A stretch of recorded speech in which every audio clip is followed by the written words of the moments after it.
اور اپنے ان مہمانان کی خدمت میں اپنے مہمانان کی خدمت تہہ دل سے شکریہ ادا کرتا ہوں کہ اللہ تبارک و تعالیٰ ان کی مساعی کو قبول فرمائے، اور آپ کی ان جذبات کی قدر کرتا ہوں۔ کل ایک بات آپ نے دیکھی ہوگی، ایک منٹ، آپ لوگ سنجیدگی سے کیوں نہیں؟ کل آپ نے ایک بات دیکھی ہوگی کہ وہ جاوید اختر صاحب بات کر رہے تھے ایک مسلمان عالم سے، لیکن حوالے دے رہے تھے عیسائیت کے، اور انہوں نے جب اس کی بات آئی کہ ہمارے پاس، یعنی آپ، ایک صاحب نے پوچھا کہ آپ کے پاس پیش کرنے کے لیے کیا ہے؟ مذہب والوں کے پاس تو پیش کرنے کے لیے بہت کچھ ہے، تو اس نے جواب دیا کہ عیسائیت کا ایک فلسفہ اور ان کا ایک غلط طریقہ بیان کر دیا۔ تو پیارے طلبہ، جو الحاد کا راستہ ہے وہ عیسائیت کی طرف سے آتا ہے۔ آج یورپ میں لوگ جو ہیں عیسائیت کی بے عقلی والی تعلیمات کی وجہ سے بہت زیادہ ملحد ہو رہے ہیں۔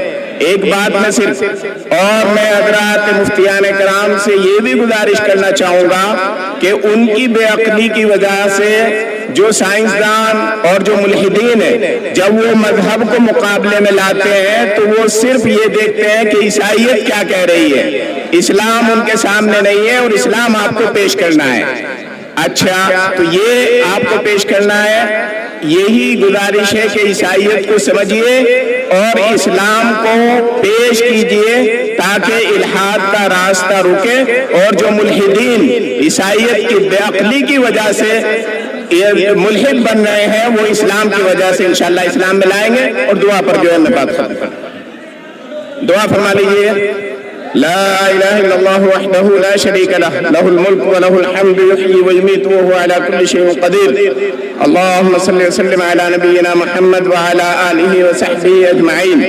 ربنا ظلمنا انفسنا وإن لم تغفر لنا وترحمنا لنكونن من الخاسرین۔ ربنا لا تجعلنا فتنة للقوم الظالمين ونجنا برحمتك من القوم الكافرين۔ ربنا لا تزغ قلوبنا بعد إذ هديتنا وهب لنا من لدنك رحمة إنك أنت الوهاب۔